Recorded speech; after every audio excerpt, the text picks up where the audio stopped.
Hello everyone, I'm Himanshu Vasnani from Department of Mechanical Engineering. I'm here to discuss on the subject Material Science, subject code ME 207, unit number 3, lecture 14 in the series. Today's topic are heat treatment introduction, annealing process and its various types. So our learning objective for today is to provide the students with a basic understanding of heat treatment introduction, annealing process and its various types. And today's outcome will be students have learned basics of heat treatment introduction, students have understood various annealing process and its various types. Now heat treatment introduction. As you can see in the diagram on the right hand side, there is a material which is getting heating up at a particular temperature. So heat treatment refers to the heating and cooling operations required to alter the properties of materials and alloys. Changes in material properties result from changes made in microstructure of the material. So there are some changes that is been happening after heating and the way we are cooling the material. Heat treatment can be applied to ingots, castings, semi-finished products, welded joints, and various elements of machines. During heat treatment of a metal piece, when it is heated to a definite temperature followed by cooling at a suitable rate, there occurs changes in the micro constituents of the metal. Okay, so there is no limit that heat treatment can be employed to a particular casting. It can be applied to welded joints also. It can be applied to various elements of machines also. So these changes in the microconstituents of the metal may be in their nature, of form, or size, and distribution in the metal piece. Okay, obviously temperature of heating and rate of cooling are the main controlling factors of changes in microconstituents. These changes in microconstituents then control the changes in physical and mechanical properties of heat treated metal specimens. Like for various fabrication and manufacturing operations, heat treatment is a very important process. Now, the principles of heat treatment. The principles of the theory of heat treatment is that when an alloy has been heated over a certain temperature, it undergoes a structural adjustment or stabilization when cooled to room temperature. The various ways in which we cool down the material after heating, that is also very important. The cooling rate plays an important role in this operation. The structural modification is mainly based on the cooling rate. The heat treatment are normally applied to hypoelectrolytic carbon steels. We have studied about hypoelectrolytic carbon steels in our previous lecture of the iron carbon phase diagram. For steel, the electrolyte reaction in the iron carbon diagram involves the transformation and decomposition of austenite into pearlite, cementite, or martensite. These terms like pearlite, cementite, martensite, austenite, these terms are all the stages of iron with carbon. Now, in the figure 32, that is I will show you in the coming, it shows the temperature ranges and the heat treatment processes. So, let me show you the diagram. This is the diagram in which you can see on the horizontal axis you have composition of percentage carbon. Okay, they are the in the values are given in percentage carbon, and on the vertical axis you can see the temperature. The temperature is given till 1000 degrees centigrade. Okay, so you can see that there is a line A3 and line A centimeter. Above it, it is showing the normalizing temperature. Then it is showing the hardening, and then annealing phase is shown by arrows. Okay, there is on the right hand side it is showing full annealing. On the bottom side it is shown stress relief annealing and spiralizing annealing. So we will discuss all these things in detail in the coming PPTs. This is shown the microstructure of steel. You can see the different microstructures of various steels like ferrite, pearlite, austenite, sorbite, then trustite, then martensite. These all are microstructures of steel.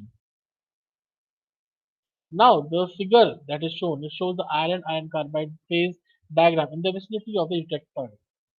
The horizontal line at the detector temperature, conventionally labeled A1, you can see in the diagram A1 is shown above stress relief. Okay, is termed the lower critical temperature. This we have studied in the iron carbon diagram also. Below which, under equilibrium conditions, all austenite will have transformed into ferrite and cementite phases. The phase boundaries denoted as A3 and A centimeter, ACM, sorry, represents the upper critical temperature lines. You can see in the diagram A3, it is shown above 738 degrees centigrade, and ACM, it is shown on the right hand side above full annealing. It is written there. So the phase boundaries noted as A3 and ACM represent the upper critical temperature lines for hypoeutectoid and hypereutectoid steels respectively. For temperatures and compositions above these boundaries, only the austenite phases will prevail. Other alloying elements will shift the eutectoid and the positions of these phase boundary lines. You can see the diagrams again. There's on in one it is shown the heat treatment ranges for carbon steels, and the other is showing the microstructures of steels. Now, purpose of heat treatment. You can see in the diagram how heat treatment is done by taking the workpiece and putting it in the furnace. Okay, these are heavy duty furnaces. The purposes of of heat treatment is to achieve any one or more objectives, like to remove strain hardening of a cold worked metal and to improve its ductility. Second, to relieve internal stresses set up during cold working, casting, welding, and hot working treatments. These are all mechanical processes like cooling,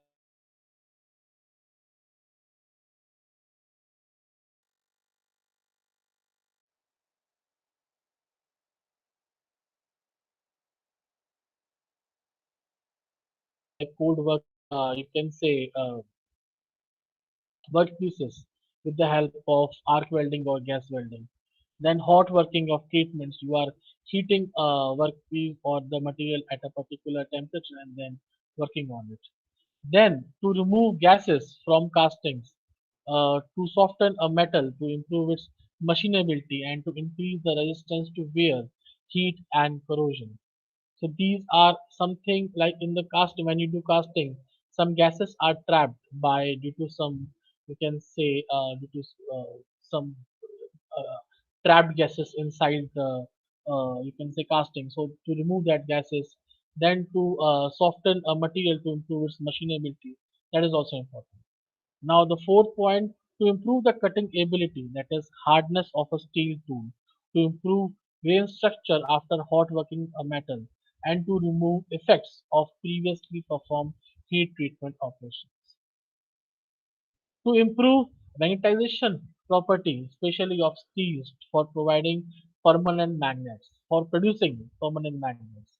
To refine grain structure after hot working a metal, to soften and toughen a high carbon steel piece, to produce a single phase alloy is stainless steel, and to produce a hard wear resistant case on a tough core of a steel part, to harden a non-ferrous metal and alloys, especially aluminum alloys, and to produce a single phase alloy in stainless steel, to produce a hard wear resistance case on a tough core of a steel part, and to toughen a hardened steel piece at the cost of its hardness. You can see there are these much kind of purposes for heat treatment, and they have their applications in the modern mechanical engineering field. Okay, so depending upon the application, depending upon the requirements, we have done heat treatment of different materials and alloys for acquiring different properties for the application. Next, the principal kinds of heat treatment. So the first is annealing, second is normalizing, third is hardening, fourth is tempering, fifth is case hardening, sixth is surface hardening. These all are the principal kinds of heat treatment that we all will be studying in this chapter, heat treatment. Each of these has a number of varieties. So, first of all, let us start with the annealing process. It is a basic kind of a heat treatment process that we need to understand. Okay, this is a kind of a heat treatment after which a metal or a alloy acquires a structure close to the equilibrium one. A material is exposed to an elevated temperature for an extended time period and then slowly cooled.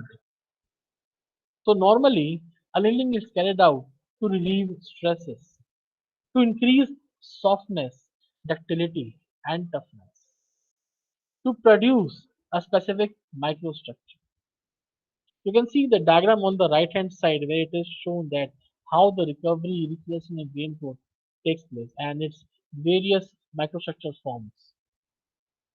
Okay, so this is a kind of an example in which annealing what happens, the material is exposed to an elevated temperature for an extended time period and then it is slowly allowed to cool down. During the process, the stresses are relieved, the softness it is increased, so ductility is also increased. The temperature of heating in annealing it depends upon the composition of an alloy. Second, the particular kind of the process. Okay, the rate of cooling from the annealing temperature is usually not high. Okay, there are variety of annealing heat treatments possible. These are characterized by the changes they are induced, which may many times are microstructural and are responsible for the alteration of the mechanical properties. An annealing process it consists of mainly three stages. Heating to a desired temperature to relieve the stresses, holding or soaking at that temperature, and then cooling usually to room temperature. So in these annealing procedures, time is a very important factor. There exist temperature gradients between the outside and the interior portions of the piece during heating and cooling. The magnitudes of temperature gradients depends on the size and geometry of the piece. So here again, the size and geometry of the workpiece matters. If the rate of temperature change is too great, temperature gradient internal stress may be induced that may lead to wrapping or even cracking. So we have to be careful in that. Okay. The moreover, the actual annealing annealing time must be long enough to allow any for any necessary transformation reaction. And annealing temperature is also important consideration. Earlier they were talking about rate of temperature and now they are saying the actual annealing time must be long enough to allow for any necessary transformation reactions. So you can understand the annealing time is also important.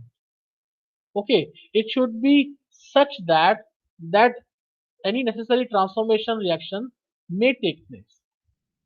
Okay, any annealing temperature is also an important consideration.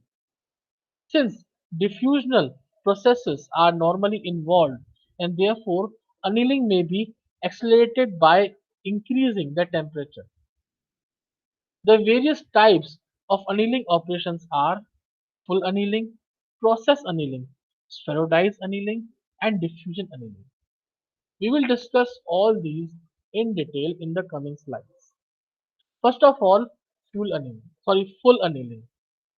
This process operation removes all structural imperfections by complete recrystallization. This operation is often utilized in low and medium carbon steel machine or will experience extensive plastic deformation during the forming operation. This operation consists of heating the hypo heating the hypoelectric steel to avoid about 50 to 70 degrees centigrade above the upper critical temperature for hypoelectric steels, and by the same temperature above the lower critical temperature for hyperelectric steels until equilibrium is achieved.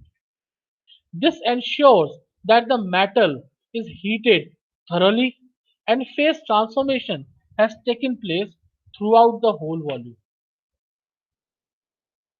The alloy is then furnace cooled. You can listen. It was heated at a particular temperature, but now the alloy is then furnace cooled. That is, the heat treatment furnace is turned off. That is, the heat treating furnace is turned off and both furnace and steel cool to room temperature at a same rate which takes several hours. Okay, the steel and the furnace they both cool down to room temperature at the same time. The microstructural product of full annealing is coarse pearlite in addition to any pro-electroid phase that is relatively soft and ductile. The full annealing cooling procedure is time consuming because it is cooling to itself. However, a microstructure having small grains and a uniform grain structure. Now the second one is process annealing. Okay, this is or partial annealing. This is a heat treatment that is used to negotiate the effects of cold work. That is to soften and increase the ductility of a previously strained hardened metal. Process annealing is commonly utilized during fabrication procedures that require extensive plastic deformation. To allow a continuation of deformation without fracture or excessive energy consumption. It is the crystallization of cold work, that is, recovery and recrystallization processes are allowed to occur. Okay, it is a recrystallization of cold work. We have studied about these terms recrystallization, recovery, and grain growth in the previous chapter. So here we are discussing about partial annealing, and they are saying it is the recrystallization of cold work, that is recovery and recrystallization processes are allowed to occur. Ordinarily, a fine-grained microstructure is desired, and therefore the heat treatment is terminated before appreciable grain growth has occurred. Okay, in other words, the exact temperature depends upon the extent of cold working, the grain size, the composition, and the time at heat. Okay, the exact temperature depends upon the extent of the cold working, the grain size, the composition, and the time held at heat.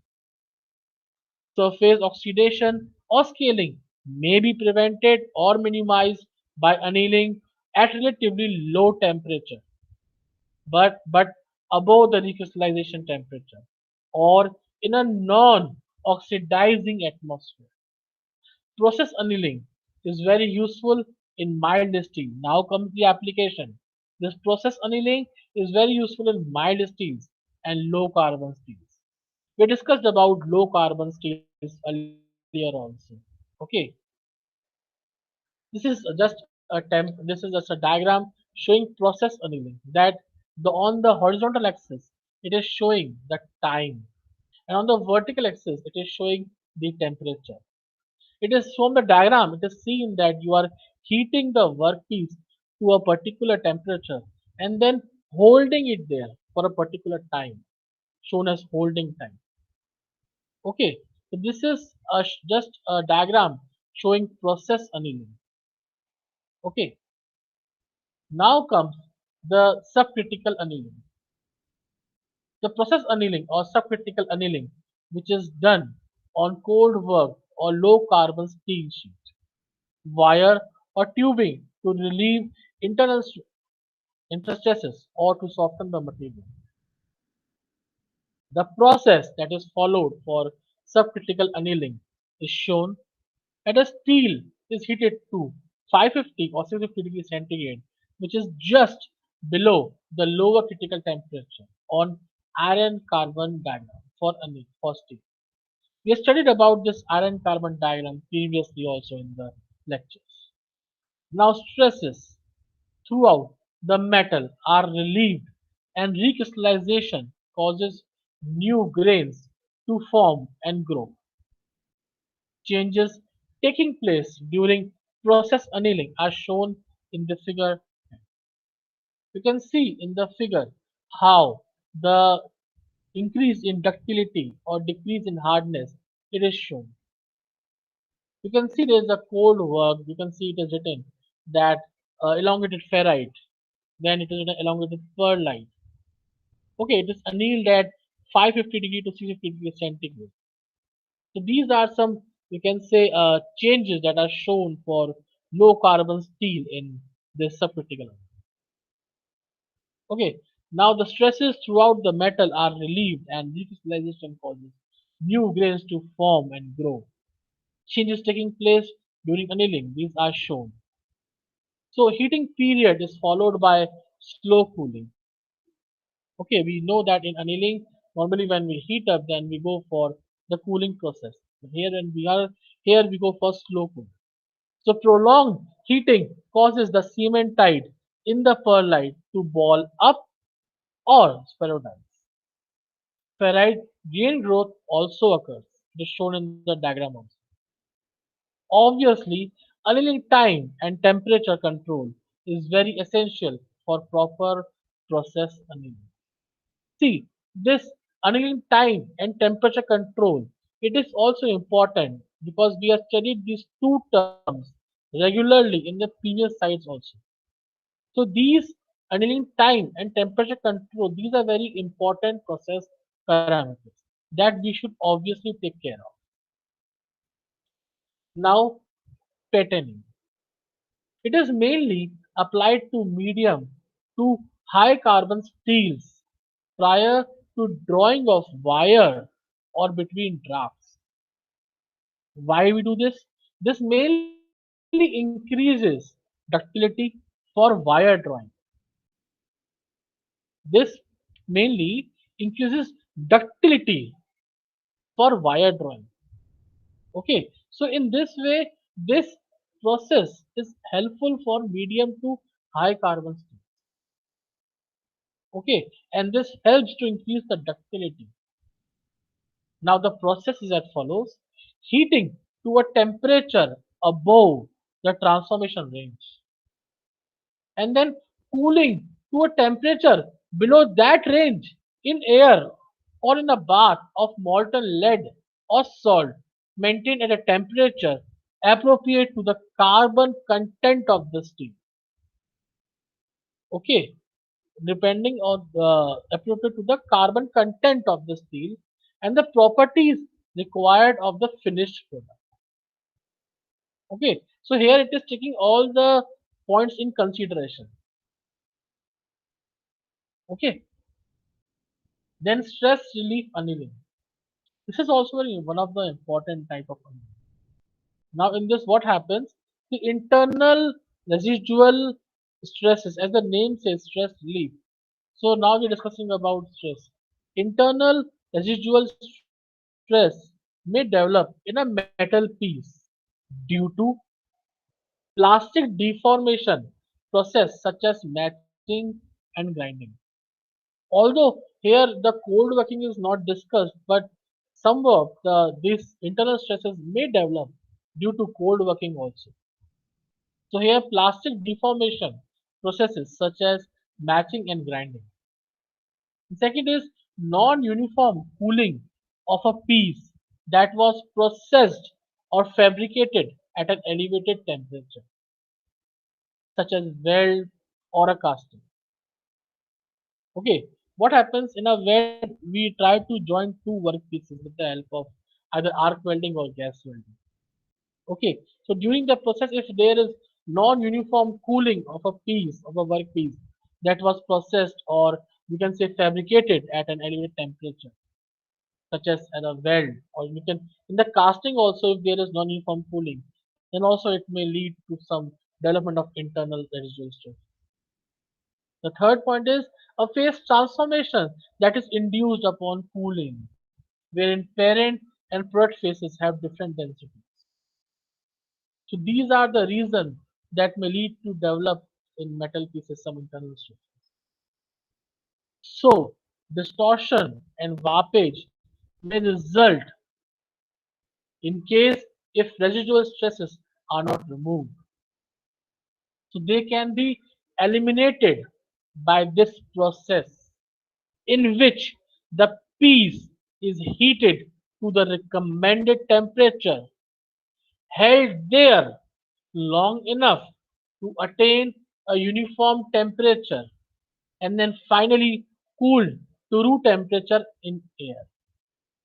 I repeat in this you can say residual stresses, they can be eliminated by the piece is heated to the recommended temperature. It is held there long enough to attain long enough to attain a uniform temperature and then finally cooled to room temperature in air.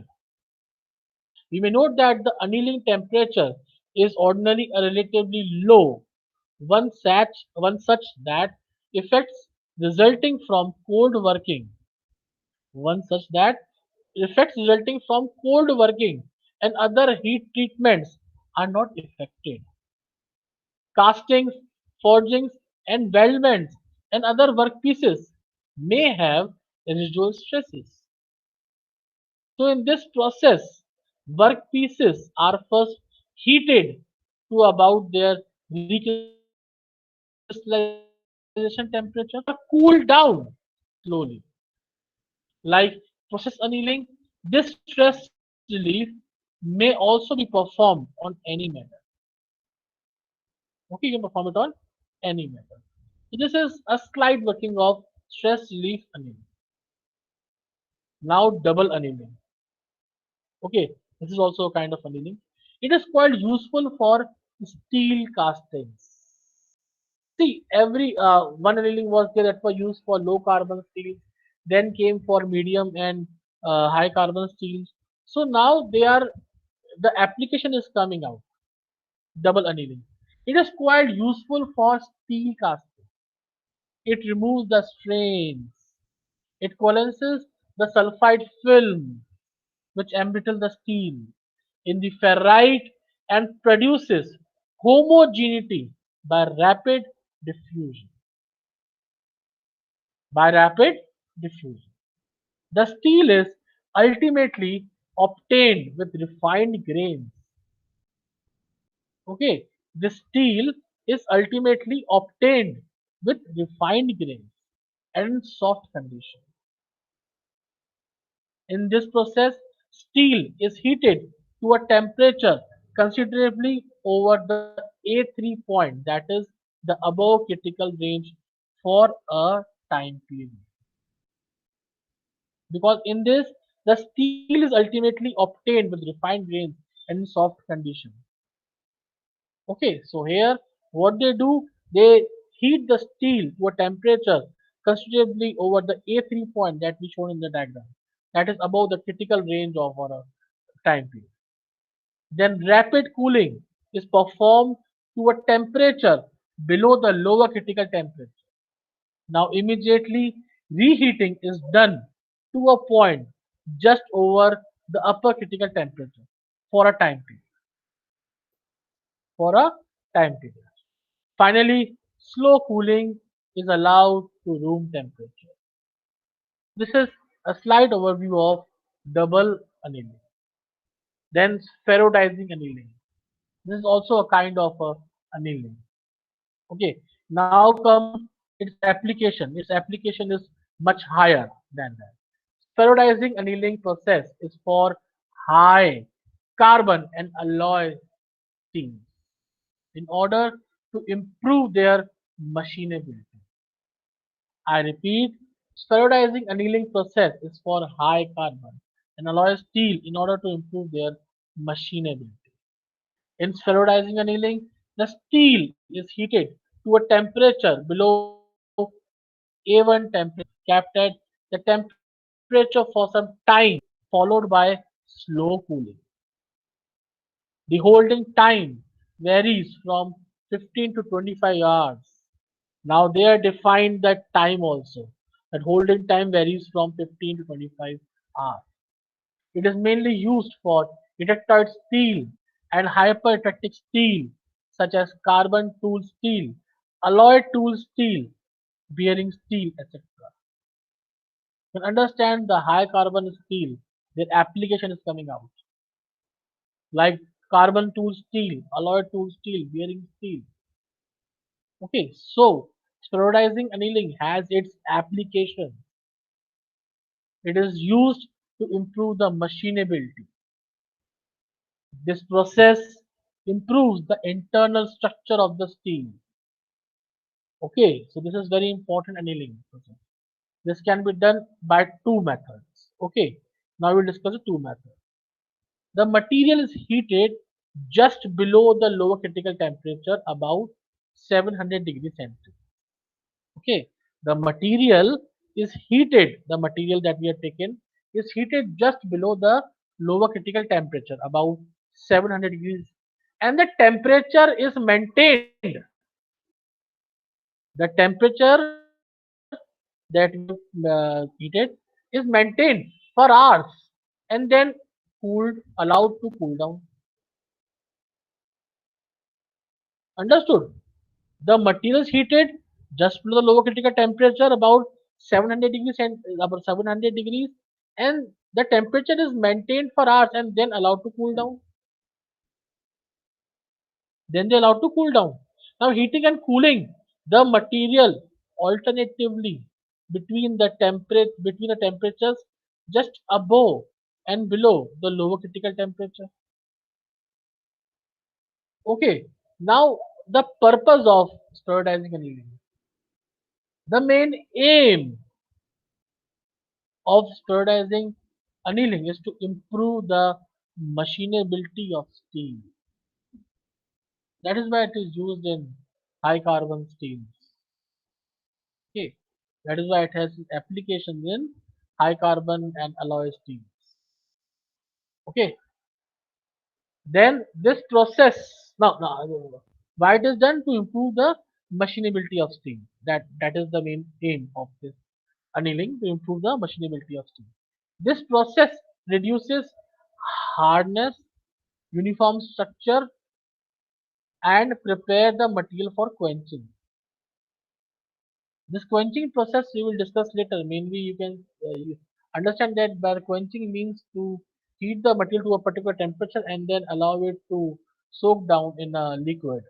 It may be a water or oil or any chemical solution. Okay. So here in this, what happens that a process is used to prepare the material for quenching also. So in this process, the cementite that this micro constituent that we studied in the phase diagram that is available in the bottom side of the phase diagram. The process cementite is converted into spherical form. Okay, now this is something important. Then isothermal annealing. Isothermal annealing. In isothermal annealing process, the steel is heated above the upper critical temperature. What happens? In isothermal annealing process, the steel is heated above the upper critical temperature. So when the steel is heated above upper critical temperature, it converts into austenite structure. It converts rapidly into austenite structure. This austenite term is studied in phase diagram. Okay. After that, the steel is cooled to a temperature below the lower critical temperature, that is 600 to 700 degrees centigrade. The cooling is done by force cooling method. This temperature is maintained for a specific time period to produce a homogeneous structure in the material. I repeat, if you understand, the steel is cooled to a temperature below the lower critical temperature, 600 to 700 degrees Celsius. Then the cooling is done by force cooling method. This temperature is maintained for a specific time period to produce a homogeneous structure in the material. So isothermal annealing process is mainly applied to low carbon and alloy steels to improve their machinability. The purpose is for this heat treatment process is to improve their machinability. Okay, this isothermal process, it is done to improve the machinability. Now diffusion annealing. Now this process is known as diffusion annealing, as in this process the iron and carbides diffuse with each other. Okay, diffuse with each other. For diffusion, higher temperature is required. So the steel is heated above the upper critical temperature. Steel is heated above the upper critical temperature. The temperature is nearly about 1000 to 1200 degrees centigrade or degrees Celsius. The heat preservation time in this process is nearly 10 to 15 hours. After diffusion, annealing, complete annealing and normalizing are done to refine the tissue. Okay, after this diffusion annealing process, you can go with the complete annealing or normalizing process to refine the tissue. This process is applied to high quality steel and segregation of serious alloy steel, casting and ignores. The purpose of diffusion annealing is that to eliminate dendritic segregation and regional segregation in the solidification process and to homogenize the composition and organization.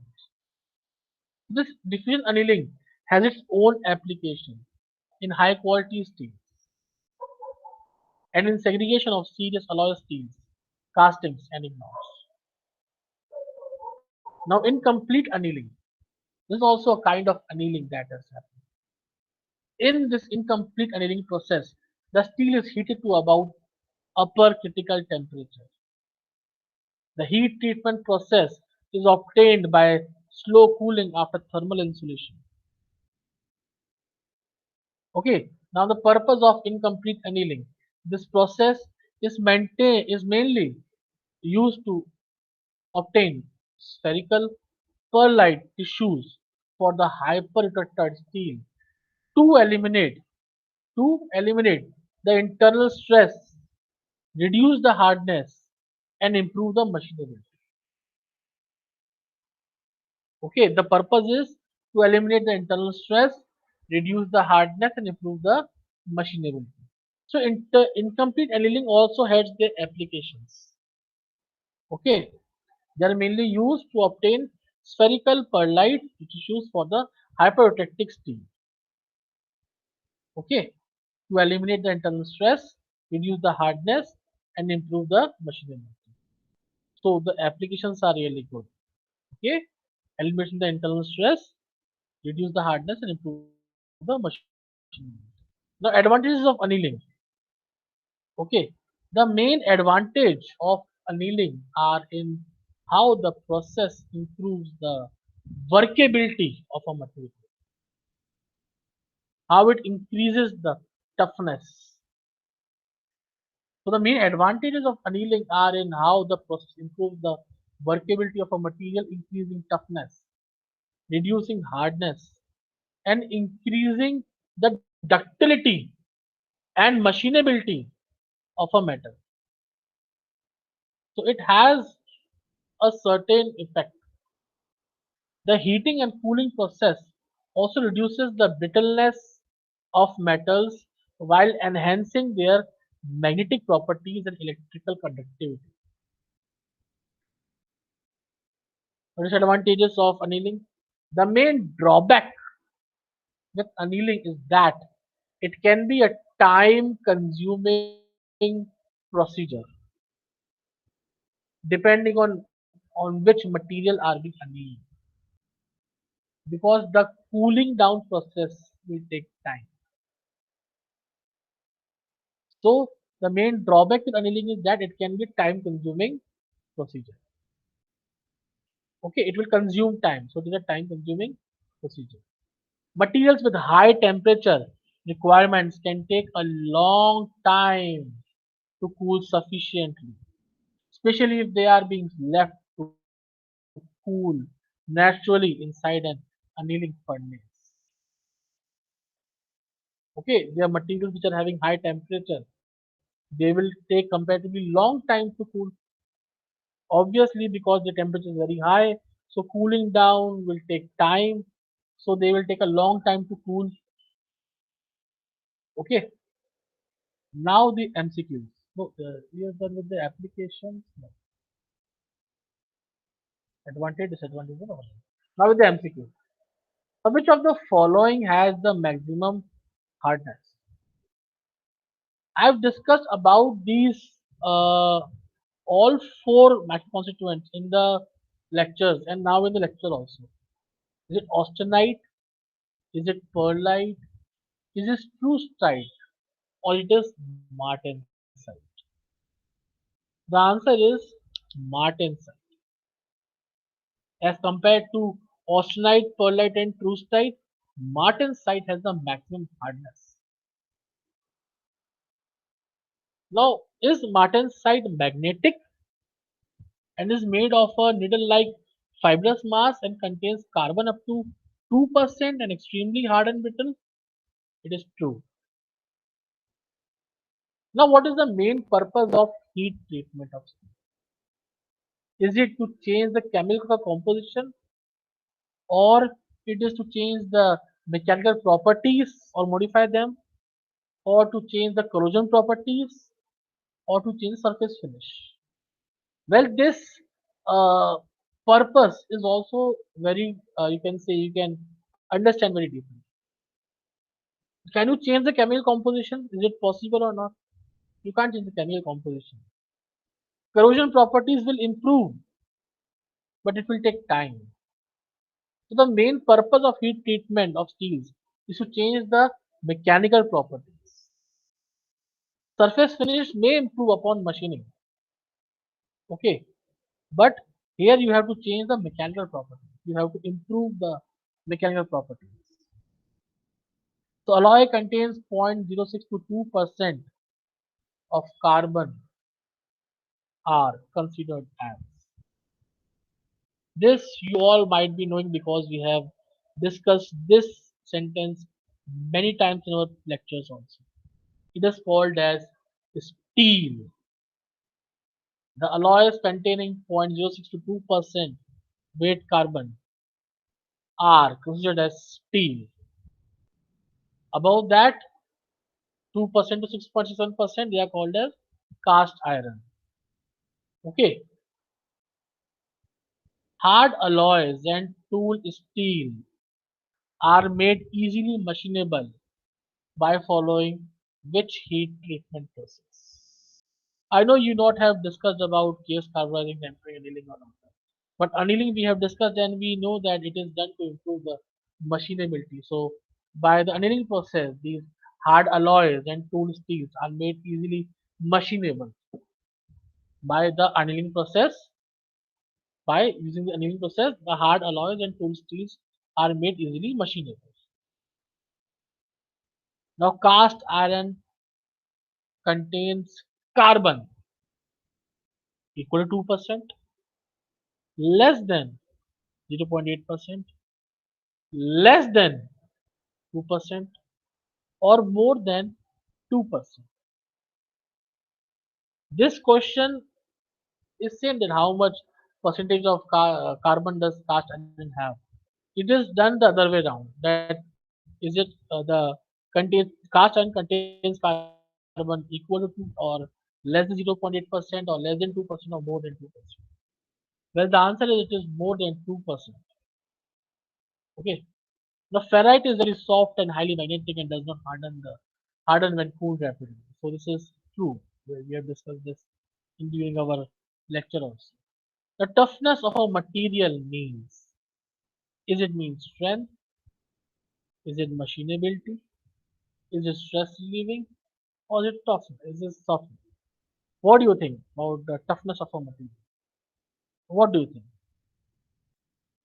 Is it strength, machinability, stress relieving, or softness? It is strength. Okay. A, strength. Toughness of a material means strength. How does the rate of cooling affect the hardness of steel? Okay, how does the rate of cooling affect the hardness of steel? Faster cooling results in low hardness. Slow cooling results in high hardness. Or fast cooling results in high hardness or no changes. The answer is fast cooling results in high.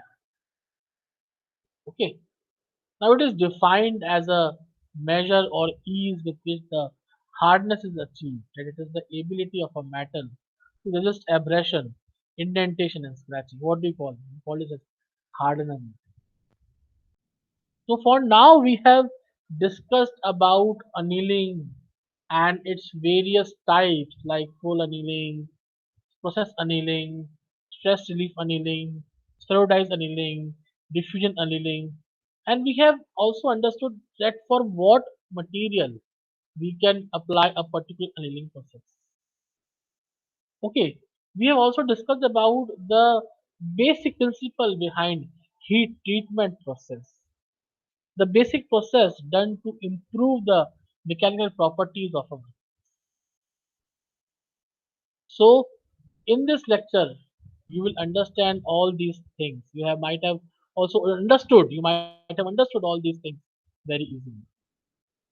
These are the references which you can refer and increase your knowledge in the field of material science. These books are a source of vast knowledge with proper diagrams, and they can help you to increase your knowledge in a particular topic also. Heat treatment is a very good topic when you talk about material science, because there you will learn the various processes, the heat treatment processes through which you can improve the mechanical properties of the material. So these references you can refer and increase your knowledge in the field of mechanical engineering, because this field of mechanical engineering is very vast. It has tremendous knowledge. So through books, you can increase your knowledge in this. So thank you all for now.